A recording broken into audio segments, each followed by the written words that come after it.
yesterday I found myself riding the motorcycle through the city, going home to our house, and just kind of reflecting on like how I've changed in the same landscape.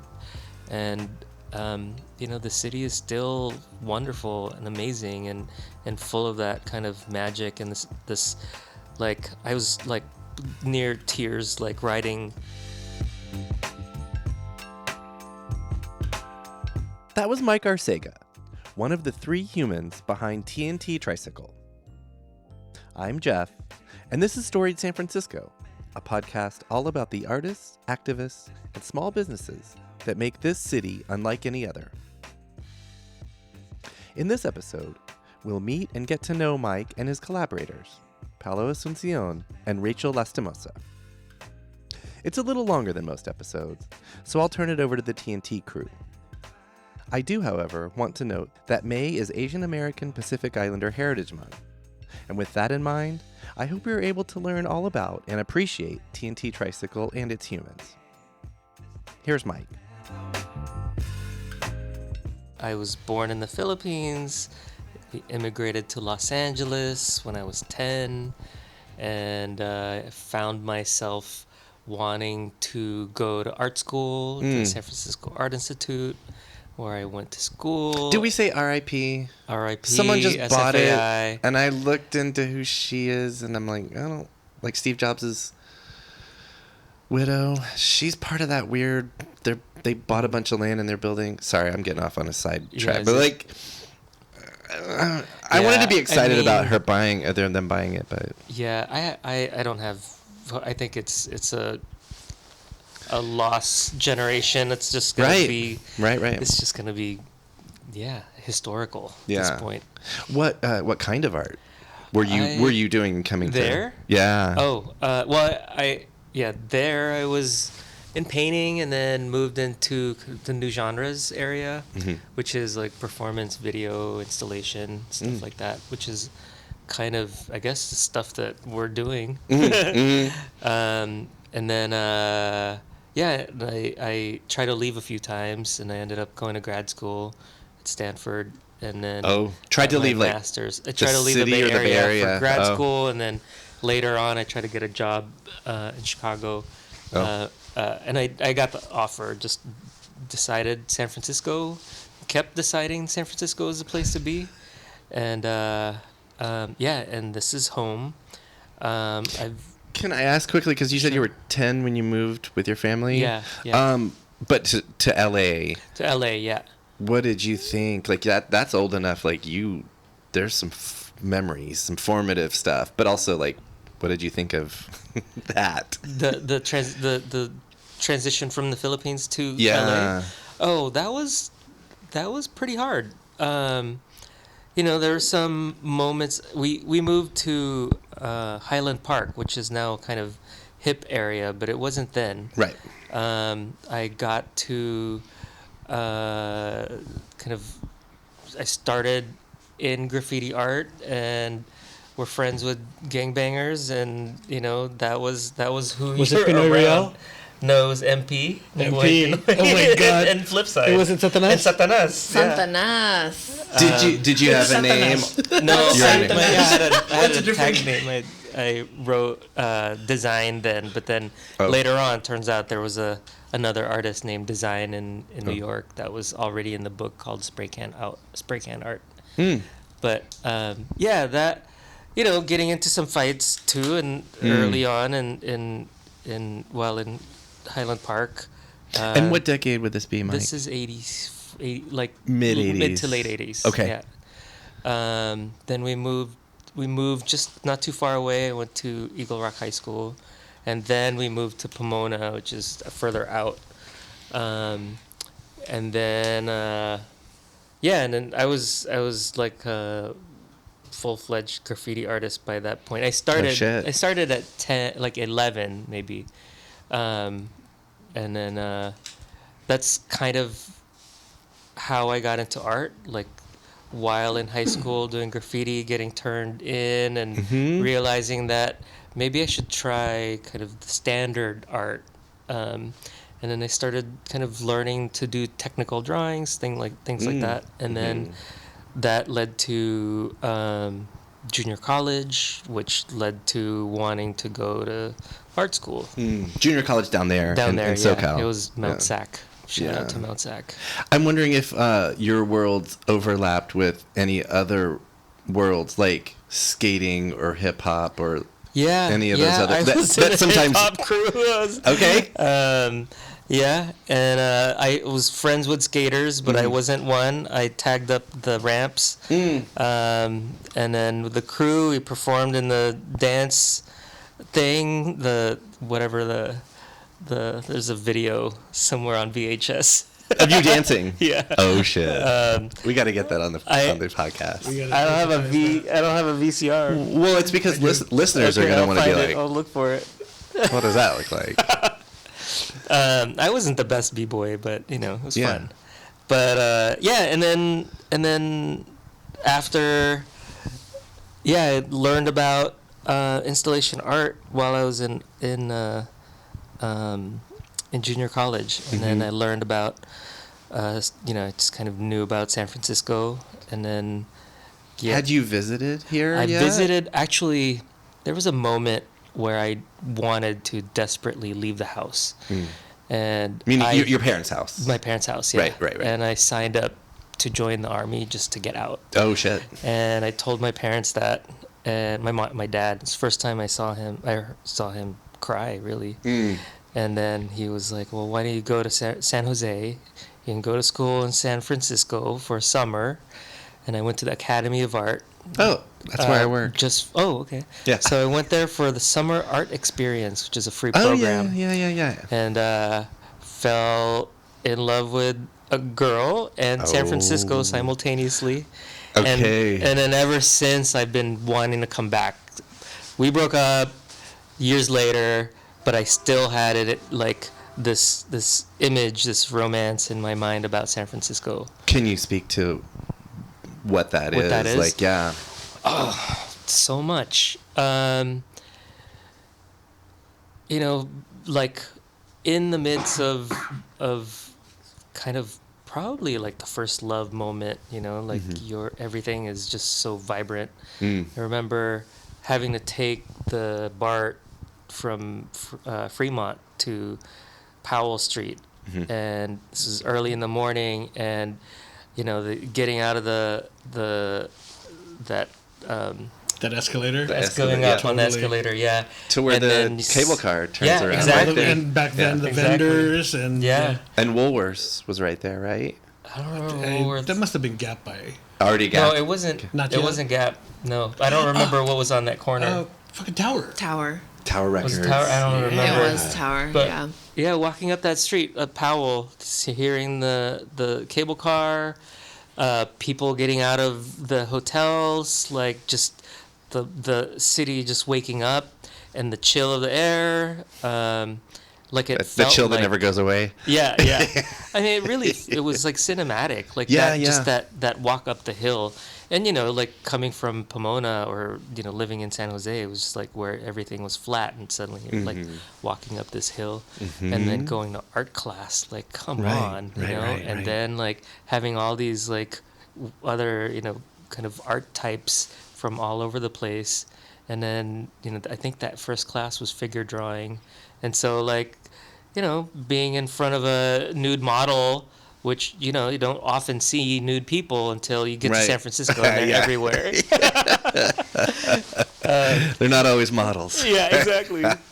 And then just meeting someone that you like click with, and then like discovering the city, getting on the Muni, or they're actually, I don't know if they still have it, but the Academy had this bus that would take you. The shuttles. The shuttle, yeah. Yeah, they so we would those. just hop on and go to the other locations, and there was one at the Fisherman's Wharf, and being like kind of tourist lover artist people, like just taking it all in, even the drum, the kettle drum, what is it called? Kettle drums? The 5 gallon steel drums. Yeah, like that steel drums, stuff, and seeing all the tourists, like it was just like, and the seals, like to fall in love in this city was just like freaking epic. Yeah. What about like Yeah. your first chowder bowl? Did you ever have one of those? I didn't like that. Didn't. Not really. They're touristy, but goddamn, they're good. They are really good. They And are really that good. bread, Yeah. Yeah. dude. Yeah. Yeah. So you were like, I'm coming back to go to Art Institute. Yeah. Well, I was gonna come Or- back one way or another for Yeah. something Okay. somewhere, and then initially I thought maybe it was CCA, but then in one of my visits, I was ready to come back.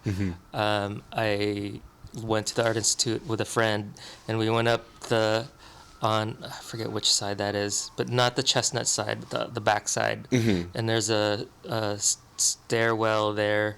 We walked up and we were like, wow, look at the view. You can see Alcatraz. And then somebody passed us. I was like, no, there's more. Go up. Wow, look at the view. And it's like, oh, it keeps going more. And I got up to the roof and I was like, fuck. Yeah. I'm going to school here. Yeah. Because of the view. I didn't know. I mean, I didn't kind hardly know of. anything about the Art Institute. Right. I didn't know how, like, historically, The how history important is it was. insane, yeah. I didn't know any of that. I really just lucked out because of the view. And that rooftop, while a student there, was kind of like a place of solace for me. Like, times when you're feeling alone and you're there's some like emotional dramas through art school, lots of emotions. That's where I found myself, just looking at the bay, watching the fog roll in, looking at Alcatraz, listening to the foghorns, the seals, yes. the ding ding The dings of foghorns. the trolley, like all of those things. Yeah. Yeah. Exactly. Yeah. The seagulls, like all of that stuff. Like Yeah. it was incredible. It's magic. Yeah. Is it still magic? It's still, actually. Good. Yesterday, Cool. I found myself riding the motorcycle through the city, going home to our house, and just kind of reflecting on, like, how I've changed in the same landscape. And, the city is still wonderful and amazing and full of that kind of magic and this like, I was, like, near tears, like riding like just that we passed St. Joseph's, where we did a lot of projects, and I was like, fuck, like it's south of Market, like these are all like really significant things for me in my life. And now at middle age, I'm 50, reflecting back, and that I went to the art the academy when it was the summer of 92 or 93. So all these years, it still carries. It's been a minute. It's been a minute. 30-something years. Yeah. We're the same Yeah. age, by the way. Okay, cool. Cool. Okay. Thank Yeah. you, Mike. Yeah. Who Why wants don't we make to, him go first? Who wants to roll next? Yeah. Set that bar. As long as you going this way? as long as you either cry or make me cry. That's the prerequisite. Not laugh. Yeah. No. So your story. Where you from? Coming here. I'm Staying from the here? Philippines. I moved here to the States when I was 14. Okay. A little older than Mike was. Yeah. Okay. And it's very different, 10 and 14. Totally. 14, I had my first girlfriend, my first friend group that wasn't bullying me. Like, you know what I mean? Your people. Your Your peoples, first people, and yeah. then to get ripped out of that and to come to this new place, that's very different than, being a child moving here. Yeah. And your Not that family, 10's a child, but... did your I family guess move it is. straight to the Bay Area? Or? No, we moved to Ontario in Canada. San Bernardino. California. Yeah. Yes. So we flew into the States, and my mom met up with a friend of a friend through church who was like, you guys could stay with us first while you get on your feet. So we lived in we lived in a house in one bedroom of that house, but all four of us, the whole family. You and a brother Me, my or sister? brother, sister, and my mom. Okay. So, and then we had to move from there because my brother was doing things with the family's daughter. A little too close. They're like, you guys gotta go. A little too convenient there. He did that twice with another place, but fucking Judy. Well, how old was he? He's older. She was 13. I was the eldest. Yeah. Dang. And then the daughter was like 12. So like they're like, get out. Wow. Okay. But yeah, so I went to high school in many places in LA because we kept trying to find the good spot. The first area that we moved to in LA was Echo Park. Okay, which is also cool now. Cool now. Not then. Not back then. Nope. That's where they like dumped bodies back then. Yep. And then it was like the Rampart district, which was all Satanas and gangs and Traysikel and like. So yeah, so my mom put us in Los Feliz and Marshall High School for one semester, which is where they filmed, Grease. Oh yeah, the finale for Grease, and they filmed. It's like the typical American high school where, the bell rings and the doors bust open and there's stairs and like it's that shot of like it's a 50s building. Mm-hmm. But then we moved to wait, how many high schools did I go to? Marshall High School. Oh, no. I'm sorry. First, we went to Torrance High School, which is where they filmed Fast Times at Ridgemont High. Correct. Yeah, so that was one semester there. And at that time, my mom and dad were together still, and they were like trying it in America for the first time. Mm-hmm. But my dad was an actor in the Philippines. Oh. So. Like TV or film? TV, film. He was pretty big in the Philippines. Oh, wow. And then his first job here in America was as an assistant manager for this apartment building that we were living in exchange for rent. Okay. And he had to clean other people's toilets and like pick up all their trash. He's like, I can't. It didn't last like 2 months here. Right. Yeah. Well, 2 months at that job, and then he tried like doing. Back then, there was that fad of like going to people's houses and selling cookware or pots and pans or Tupperware, that kind of stuff, right? Yeah, sales people. I forget what it's door called. Door to door type of thing. Yeah, weird. Which he kind of capitalized on because of his popularity and fame. So he went to all these Filipino families, but that didn't last very long. Mm-hmm. So they got divorced, and my dad moved back to the Philippines, and that's when we moved to Diamond Bar for my junior and senior year. Okay. Which is which was like a John Hughes movie to me back then, because Diamond Bar was just a lot of white kids, but it was the 80s, so it was all the styles from The Breakfast Club. Yeah. I've actually, because I've watched 1000% Me, I've actually seen some photos of you. Oh, totally, yeah. That come out through, or whoever threw in there. Yeah, I was like, yeah. And you were as a kid. Yeah. So I have like a little bit of an idea of what kind of like teenager you were. But well, I mean, I knew how to play guitar, so that's like a new immigrant. That was kind of my ticket into the in crowd, the scene. Yeah. So I formed a band with some friends, so. And when did you find Elvis? When did you, or not find, but like when did it like? You dig Elvis, right? Well, that was in the movie anyway. Well, my dad was a big Elvis fan. So, and that's the first. On. That was the first song, the first American song that I learned in the Philippines when I was 10 was Jailhouse Rock. Nice. Because it's 3 chords. Right. And then you learn those 3 chords, then 300 songs. Right. So you're playing music. I'm playing still music already in high school. Mm-hmm. What are we talking about? How did we get here? Yeah. How did you? Yeah. Or you all? Well, I mean, okay. So after high school, I moved to the Philippines for a little bit. Mm-hmm. I got a girl pregnant, my girlfriend pregnant over there, and we got married, and then we moved back to LA, to Glendale. Okay. And for that first year that we were in Glendale, I tried getting work legally. Like I was here on a tourist visa back then. Okay. And I was trying to find companies that would hire me and sponsor me for a work visa. Okay. So I would go to interviews, basically like get to the point where they're offering me the job, and then I would ask like, do you sponsor people? And they're like, no, we don't do that. So I did that for a year. Wow. I ate through all my savings, you know what I Yeah. mean? And then one weekend, my uncle, who lived in LA too, asked me to help him move to San Francisco, which I'd never been to, never heard of, really, never thought of. I mean, I knew the term.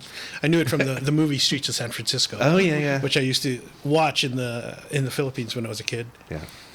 Michael Douglas, right? And and you came here and you're like, it's just like that.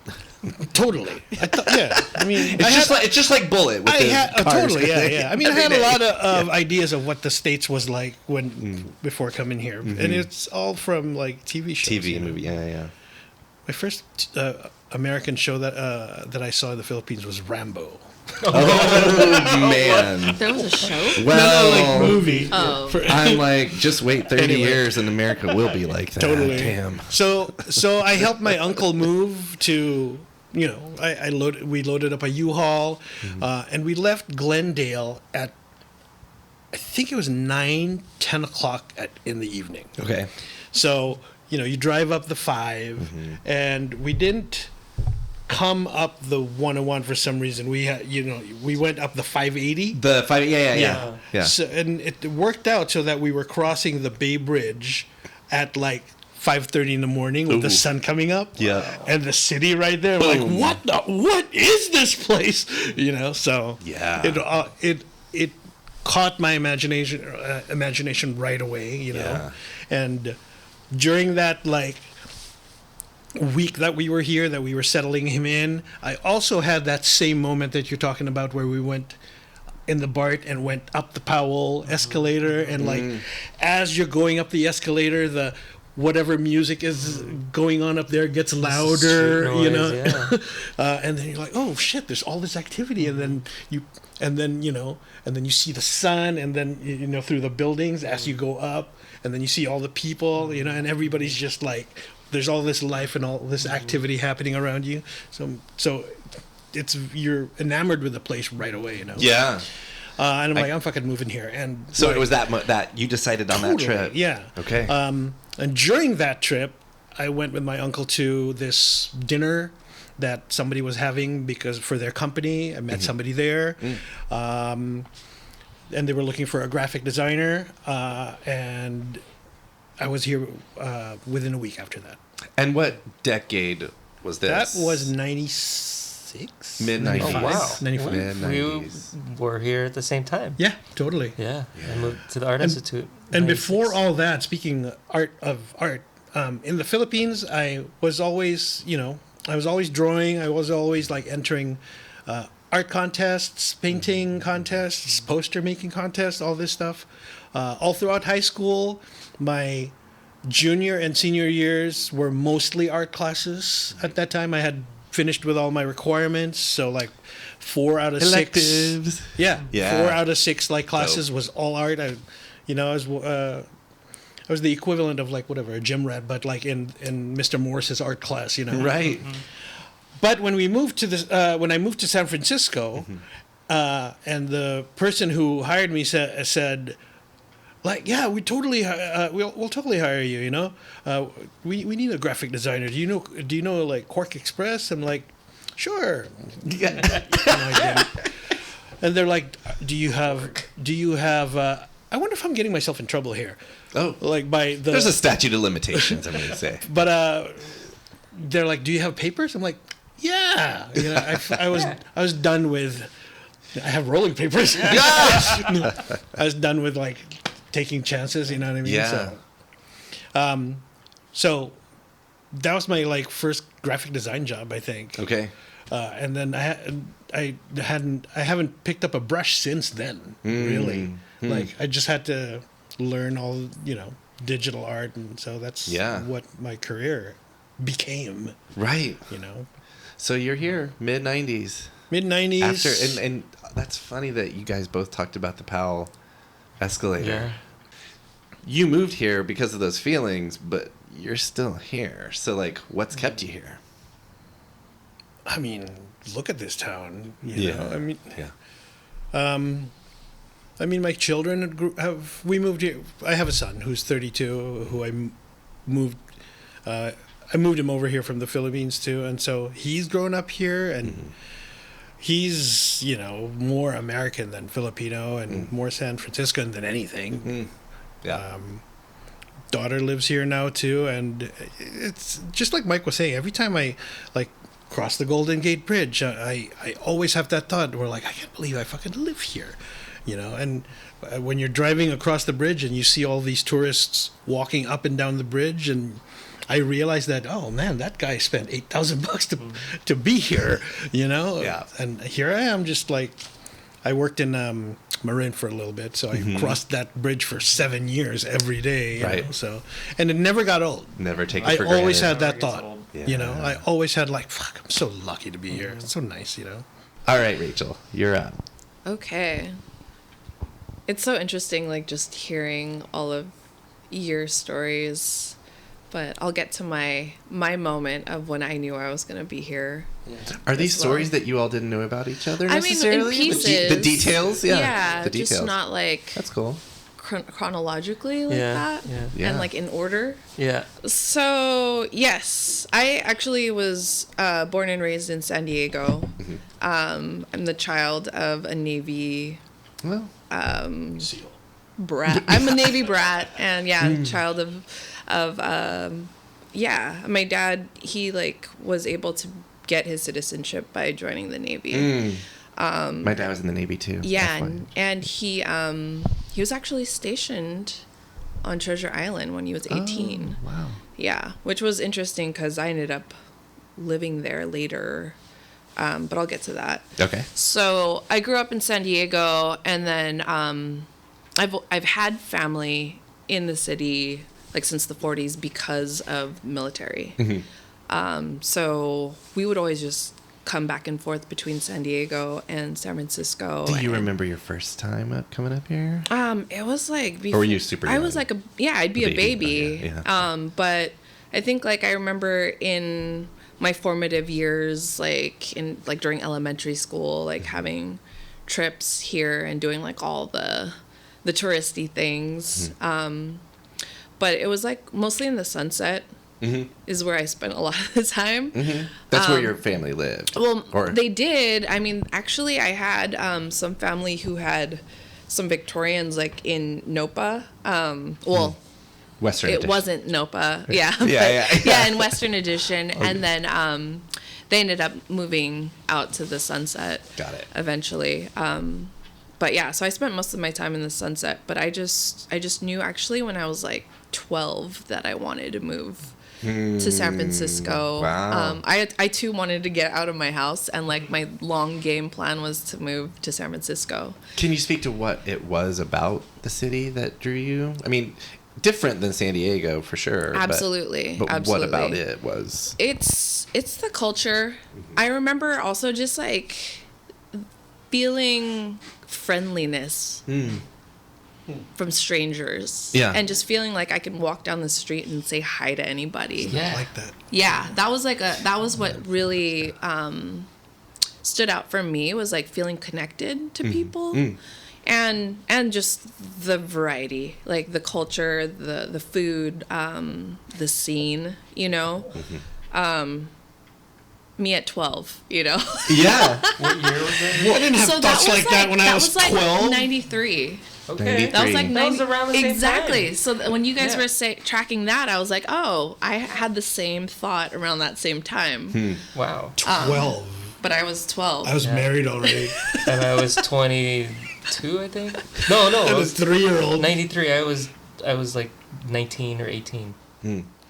So What kind of stuff were you into as a teenager? That might be good to yeah, a lot of extracurricular activities. I grew up in a pretty strict household, very traditional Filipino household, where I was basically supposed to just stay at home and cook and do laundry and things like that. not latchkey. No. I mean, at some point I was. There was also a short stint in Jersey that we had. Not You said not a fun brat, so that's time. the moving around stuff, Well, right? that was from a different marriage, so Oh, okay. it was for something else. But Okay. definitely a West Coast gal. I was gonna say Jersey, quite different. So different. Very different. And I think that was like the first time I experienced like real blatant racism. Out there. Yeah. Okay. Yeah. Yeah, it was very eye-opening. So coming back to San Diego, I was like, ah, yes. I mean, there's different kinds of racism, but Sure. yeah, I just felt like it's more of my speed, you Yeah. know? And then from San Diego to San Francisco, I felt like that was more of my like frequency. Speed and frequency. I Yeah, like yeah. that. So super into music, Playing or performing, playing, writing. oh. Yeah, I want to say like the first song I wrote was like in 4th grade, actually, in New Okay. Jersey. Okay. Well, a lot of inspiration. It was called. It was after I watched Amadeus. Oh shit. And I think I named this. It was a piano, just like a instrumental, and it was called Serenity. Okay. Wow. Sounds like that's what you needed. Or was it just instrumental? Yes, it was. Nice. So you play piano and what other instruments? I play keys, vocals, bass, but mostly like I produce and and write. But another thing that I was super into growing up was just like building community. Like in high school, I was part of this group, a lot of like Asian clubs and things like that. But we did like the first culture night for our high school. So Awesome. like I was throwing events since I was in middle school, actually. Yeah. Why, can I ask why is that? What prompted that? I think it's just like the love of culture and like being able to share that and like convene around it. It was just always like something very exciting for me and something I felt like very passionate about. That's awesome. Did yeah. other kids who maybe weren't of those cultures attend these things? Yeah. So it'd be like I didn't have that. multicultural. But I Yeah. would show up to something like that. It sounds awesome. Yeah. And we just knew that there were just so many folks like in our circles and at school who were really talented, and you know, to go like through that process of like, you know, designing like an application process and you know, like tryouts and jurying and things like that. Like it was something that I just was naturally, I just did. You were drawn to it. Yeah. And you liked it. Yeah. Yeah. And it ended up happening in my adult life as well, and like in my professional life as far as like events and curating and things like that. So you moved here, was it like as soon as you could? As soon as I graduated like the day from high school, Yep. I had 2 balikbayan boxes and Yep. $86 in my bank account. Oh, I love it. And $86. I only applied to San Francisco State. I was just like, this is just what Theaters. I need. Yeah, that was it. Boom. And it was funny too, because like my mom was like, oh, if you go to college outside of San Diego, like I'm not gonna help you. And I'm like, that's cool, no strings attached, you know, FAFSA. That's what student loans are for. You don't have to tell me. Yeah, I'm still paying for them. Same. Yeah. So I showed up here and yeah, I joined a band. I went to state, became a music major. Was this late 90s, early 2000s? Early aughts, yeah. Early aughts, Yeah, okay, graduated in 2000. Okay. So yeah, I've been here as long as you have. Awesome. Yeah, but you know, having been coming back and forth like as a visitor. Right. But yeah, I majored in electronic music with jazz voice as my primary instrument. Oh, wow. From state? Yeah, Okay. from SF State. There was an electronic music major. Yes. Still is. Yeah. Yeah. That's when EDM was a thing. Oh, yeah. Yeah.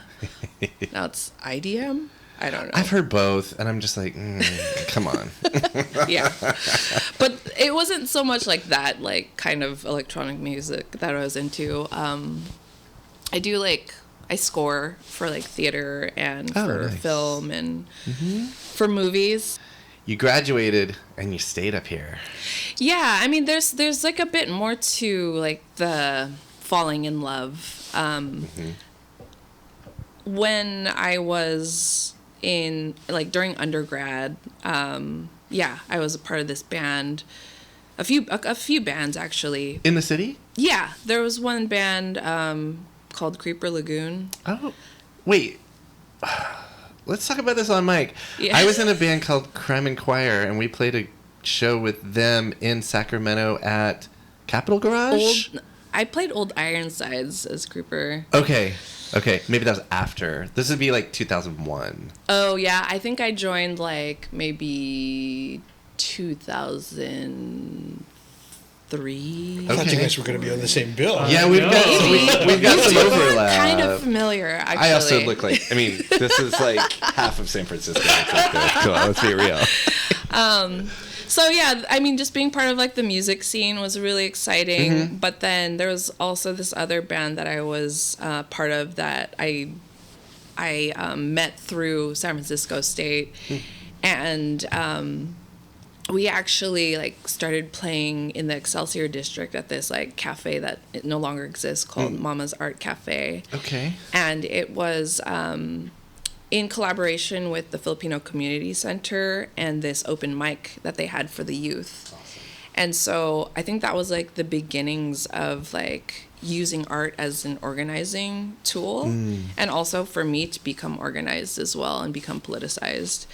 And that is something about San Francisco that I was not getting in San Diego at the time. Same. Yeah. Those are intersections Yeah. that meet here and do well. For sure. Usually. Yeah. And so I think because of that, I started to understand like what the power of art was and the power of culture and in convening people, kind of like bringing it, back full circle to the culture night planning days or whatever. That I was able to like really understand like my purpose and my path in all of it. And that like San Francisco was just like such a place to become skilled in that and to become supported in that and to really sharpen like my critical analysis on politics, on like my standing as like a brown woman in America, as like a child of immigrants, and so you're talking about the Art Institute rooftop.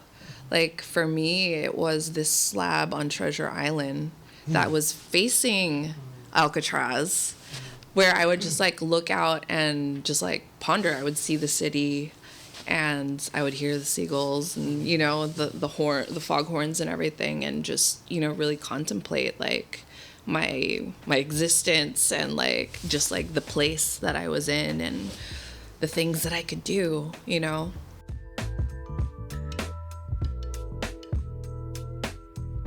That was Rachel Lastimona from TNT Traysikel.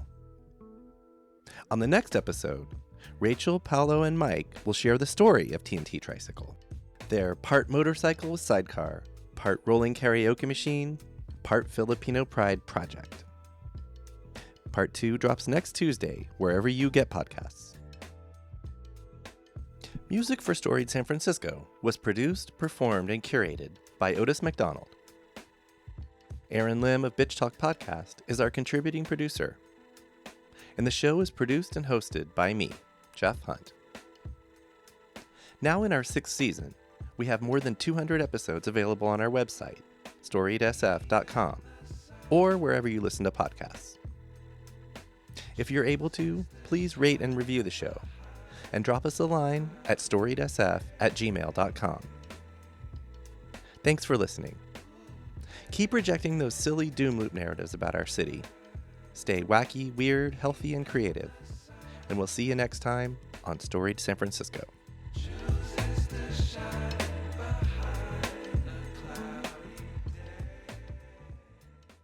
We acknowledge and respect the first humans of the unceded land we call San Francisco, the Ramaytush Ohlone. We condemn the genocide of these and other tribes across the Western Hemisphere. We honor their legacy and history, and we support rematriation and sovereignty efforts. This podcast is a proud member of the BFF.FM podcast network. Learn more at podcast.bff.fm. BFF.FM, best frequencies forever.